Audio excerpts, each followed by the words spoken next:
माँ पापा जो शब्द है ना वो बहुत अनमोल है। दुनिया में इस धरती के ऊपर ना माँ बाप से बड़ा सेवा कोई सेवा हो ही नहीं सकता। और जरूरी नहीं है कि नौकरी नहीं लग रहा है तो आज नहीं तो कल तो नौकरी लग ही जाएगा। जीवन तो काटना ही है, गरीब हो अमीर हो सबका जीवन कट ही जाता है। लेकिन माँ बाप चले जाते हैं ना तो बहुत तकलीफ होता है।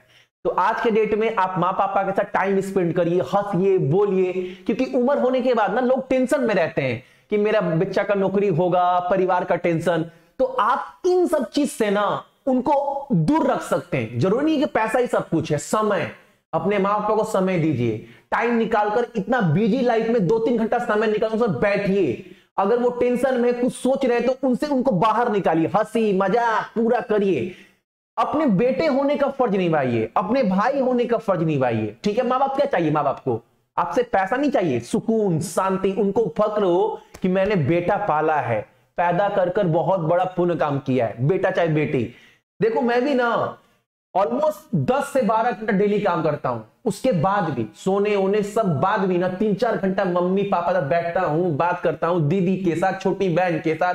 ताकि माँ पापा को मेरा ये भी लगता है ना कि मेरा बेटा बहुत मजाकिया है, मेरी बेटी लोगों के साथ पूरा हंसता है, बोलता है। तो उनको कम से कम इस बात का चिंता नहीं है कि अगर हमको कुछ हो भी गया ना तो बहन को नहीं देखेगा। बहुत लोग बोलते हैं शादी के बाद लोग बदल जाते हैं, शादी भी मेरा हो गया फिर भी अपनी बीबी को ही बोलते हैं बाबू अगर तुमको खुश रहना है ना तो तुमको कितना खुश रहना वो तुम्हारे ऊपर डिपेंड करता है। मम्मी पापा खुश रखेगी, ऑटोमेटिक तुम्हारे लाइफ में खुशी भरती है। एक परिवार को क्या चाहिए? इसीलिए बोलते हैं माँ बाप बहुत अनमोल होते हैं, चले जाएंगे ना तो बहुत तकलीफ होगा। इसीलिए समय निकालकर 2-3 घंटा बैठिए, बात करिए। इनसे इससे बड़ा सेवा कुछ हो ही नहीं सकता यार। बहुत सुकून मिलेगा दिल को, बहुत सुकून। और ये ना जो खुशी मिलता है दिखावा नहीं। कुछ लोग बोलते हैं दान पुण्य कर देते हैं, दिखाते हैं, उसमें उतना खुशी नहीं मिलता है। जो खुशी आप रियल फील कर पाओगे, हाँ यार हम अच्छा काम कर रहे हैं, ये आप खुद महसूस कर पाओगे। ये बात याद रखिएगा। और आज कवर करेंगे हम सभी 28 दिसंबर के इंपॉर्टेंट करंट अफेयर। क्लास रोज सुबह में आपका 8 बजे चलता है, ठीक है। और 10 जनवरी से आप सभी को पूरे साल भर का करंट अफेयर का रिवीजन करवाएंगे, रात को 11:30 बजे जगने के बाद भी, ठीक है।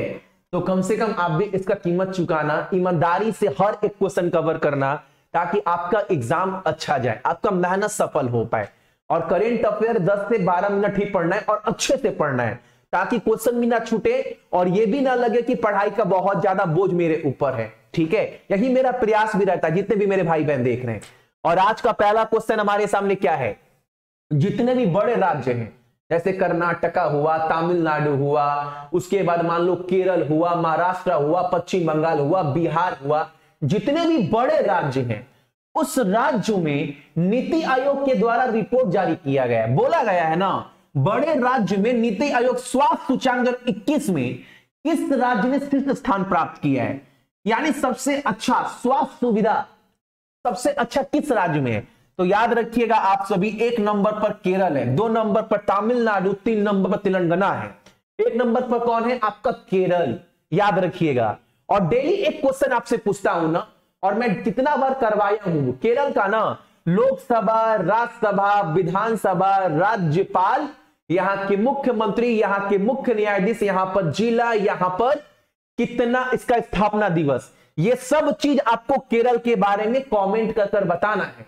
मैंने आपको अनगिनत बार बताया, जो भी राज्य के बारे में हूं मैं हर राज्य के बारे में इतना चीज आपको डेली बताता हूं। अगला क्वेश्चन हमारे सामने है, जितने भी छोटे राज्य हैं, अरुणाचल प्रदेश मान लो, मिजोरम मान लो, गोवा मान लो, या फिर आपका नागालैंड मान लो, जितने भी छोटे राज्य हैं उस राज्यों में सबसे अच्छा स्वास्थ्य सुविधा किस राज्य में है? नीति आयोग के रिपोर्ट के अनुसार तो सबसे अच्छा आपका मिजोरम में, ऑप्शन नंबर सी। अच्छा, नीति आयोग कर रहे हैं, आपको मैं बता दूं नीति आयोग का गठन कब हुआ था? 1 जनवरी 2015 में।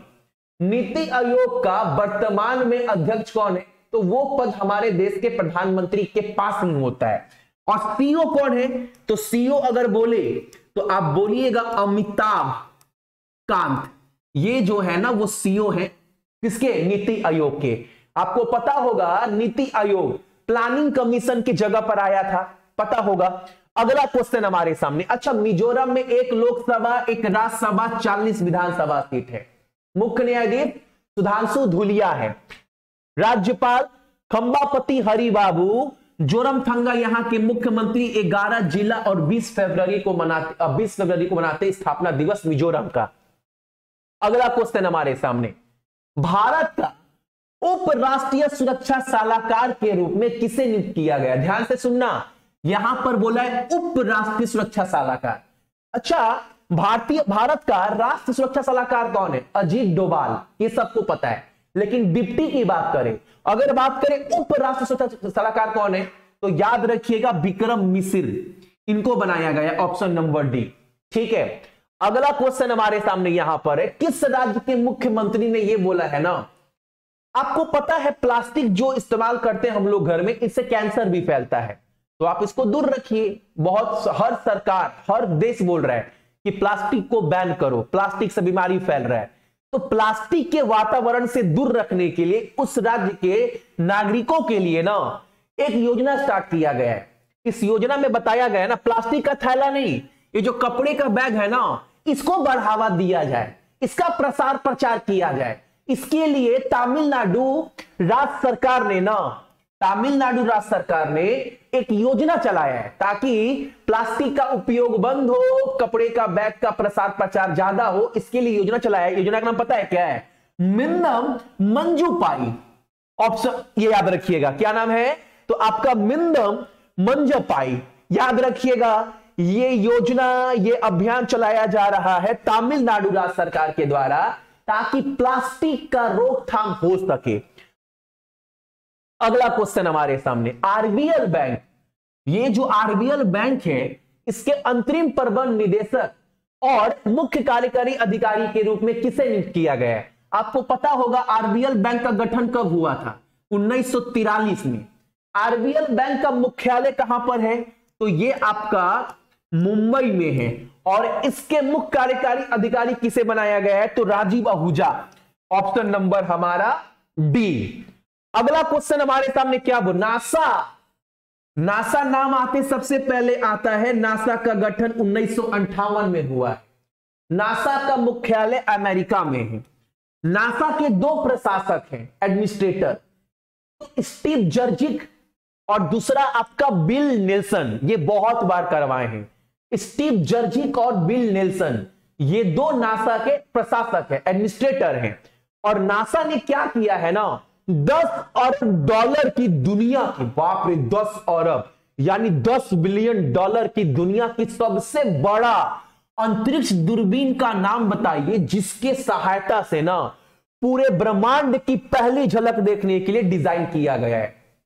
पूरे यूनिवर्स, पूरे ब्रह्मांड को उस दूरबीन से देखा जा सकता है। ऐसा टेलीस्कोप का निर्माण किया गया है नासा के द्वारा 10 बिलियन डॉलर में। नाम क्या है? तो James Webb space telescope. Option number हमारा सी। अगला क्वेश्चन हमारे सामने क्या बोल रहा है, एक किताब है, किताब का नाम है the Modi gambit decoding Modi 2.0। इस पुस्तक को लिखा किसके द्वारा गया है? इस पुस्तक को लिखने वाले आदमी का नाम है एकदम, और ये सब क्वेश्चन ना आप ऑटोमेटिक याद रखिएगा, क्योंकि जितने भी पुस्तक आपके सामने आएगा, जितना भी पुस्तक हो आपके सामने आएगा ना, सिर्फ आपको लेखक का नाम और उस किताब का नाम, बस इतना ही जानना है और ज्यादा कुछ नहीं जानना है। याद रखिएगा Sanju Verma. Option number A. अगला क्वेश्चन हमारे सामने, star for economics and business research, इस संस्था के अनुसार क्या बोले? स्टार बोल रहा हूं यार, centre for economics and business research, इस संस्था के अनुसार बोला गया है ना 2031 यानी 2031 तक जो है भारत अर्थव्यवस्था के मामले में विश्व भर में तीसरे स्थान पर हो जाएगा। कब तक? 2031 तक। किस संस्था के अनुसार? Centre for economic and business research के अनुसार। अगला क्वेश्चन हमारे सामने, यह पुरस्कार किसको दिया गया है? पुरस्कार का नाम क्या है? Global environment and climate action citizen award. यह पुरस्कार दिया गया है किसको? वायरल देसाई, यानी ऑप्शन नंबर हमारा सी। ठीक है, याद रहेगा। अगला क्वेश्चन हमारे सामने एक किताब है, यही वो किताब है। इस किताब को लिखा किसके द्वारा गया है? किताब का नाम क्या है? The Kashmir conundrum the quest for peace in a troubled land. इस किताब को लिखने वाले आदमी का नाम क्या है? तो याद रखिएगा, निर्मल चैंडर विज। ऑप्शन नंबर हमारा डी। जितने भी इंपॉर्टेंट करेंट अफेयर होते हैं जहां से क्वेश्चन अति संभावित बनेगा, और एसएससी रेलवे स्टेट एग्जाम में बार बार बोलता हूं, आपसे करंट अफेयर वही पूछेगा जो बहुत चर्चा का विषय है, बहुत चर्चित। तो जितने भी करवा दे रहे हैं बहुत सफिशियंट है। लेकिन मेरा बराबर मानना है कि आप जुआ मत खेलिए, आप करंट अफेयर हर एक क्वेश्चन पढ़िए। ये नहीं कि बस चर्चित क्वेश्चन करंट अफेयर पढ़े, नहीं, आप पढ़ो सब। एग्जाम में पता नहीं क्या आ जाए, पढ़कर सब जाना है। और 10-12 मिनट में ही इसका सारा पीडीएफ ना आपको टेलीग्राम के ऊपर मिल जाएगा। टेलीग्राम के ग्रुप का नाम क्या है आपका? तो आप सभी को पता होगा, टेलीग्राम के ग्रुप का नाम है आपका सक्सेस की 98। यहां पर आपको पीडीएफ शेयर कर दिया जाएगा, तो कृपया डाउनलोड कर लीजिएगा। बाकी जितने भी मेरे भाई बहन देख रहे हैं सभी को बहुत बहुत गुड मॉर्निंग।